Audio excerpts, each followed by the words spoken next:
Hello बच्चों, चलिए solve करते हैं question. Match the characteristic properties with the elements. Properties हमें मैच करना है एलिमेंट्स के साथ। ठीक है, देखिए अब फर्स्ट देखिए हमारा ए अगर हम लेते हैं, यहाँ पे दिया गया है metal which reacts with dilute acid to give the hydrogen gas. तो हाइड्रोजन गैस यहाँ पे डिस्प्लेस हो रही है। तो ऐसे कौन से मेटल्स हैं जो हाइड्रोजन गैस डिस्प्लेस करते हैं? अगर हम जिंक ले रहे हैं तो जिंक हमारा रिएक्ट करता है। यहाँ पे देखिए अगर मैं लिख रही हूँ जिंक, जिंक रिएक्ट कर सकता है HCl के साथ और ये फॉर्म करेगा जिंक क्लोराइड, उसी के साथ हाइड्रोजन यहाँ पे डिस्प्लेस हो जाएगा। ठीक है, इसी तरह से हमारा एल्यूमिनियम भी रिएक्ट करता है HCl के साथ और ये देगा एल्यूमिनियम क्लोराइड और हाइड्रोजन। अब अगर बैलेंस कर रहे हैं तो यहाँ पे देखिए 2 है तो ये 2 हाइड्रोजन है। एल्यूमिनियम अगर हम ले रहे हैं यहाँ पे 3Cl है तो ये हो जाता है यहाँ पे 2, यहाँ पे 2 2 3 6 तो ये 6, यहाँ पे हो जाता है 3, तो ये हाइड्रोजन है। तो हम क्या करेंगे, ए का हमारा हो सकता है PbRb, तो हम उसे रख देते हैं इस तरह से। ठीक है, अब लेते हैं हम हमारा बी ऑप्शन। ठीक है, जो कि है metal whose container can be used to store concentrated nitric acid. Concentrated nitric acid हमें वहाँ पे स्टोर करना है, तो हम कौन सा यहाँ पे ले सकते हैं? देखिए एल्यूमिनियम अगर हम कंटेनर ले रहे हैं, can be use to store the nitric acid. क्यों? एल्यूमिनियम की एक प्रॉपर्टी है कि वो पैसिव हो जाता है नाइट्रिक एसिड के साथ। तो हम क्या करेंगे, यहाँ पे लिखेंगे हम बी का जो हमारा है वो है आर, सिर्फ एल्यूमिनियम।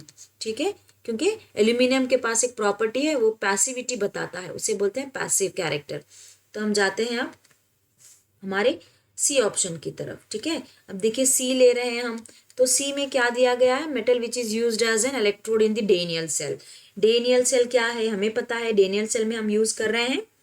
डेनियल सेल जब हम बोलते हैं, देखिए मैं यहाँ पे लिख देती हूँ, डेनियल सेल हम जब बोलते हैं तो डेनियल सेल में जिंक हमारा ऑक्सीडेशन देता है। ठीक है, वो एनोड है तो वो देता है 2 इलेक्ट्रॉन्स और यहाँ पे हो जाते हैं 2 इलेक्ट्रॉन्स।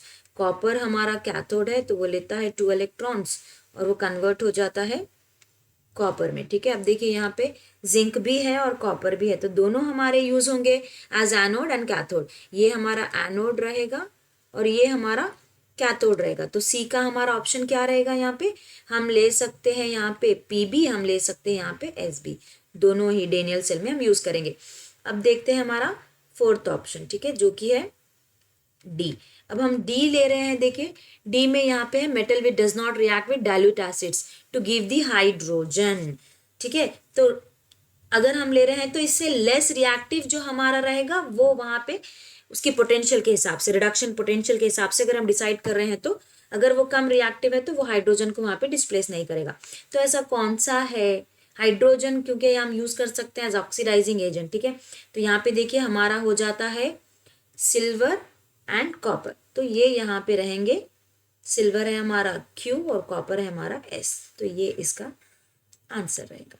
ठीक है, silver and copper do not react, acid के साथ रिएक्ट नहीं करेंगे, हाइड्रोजन गैस नहीं देंगे, बिकॉज क्योंकि वो ऑक्सीडाइजिंग एजेंट है और उनका जो हाई प्रोडक्ट उनकी जो पोटेंशियल वैल्यू है, रिडक्शन पोटेंशियल वैल्यू, वो हाई है। ठीक है, सिल्वर एंड कॉपर।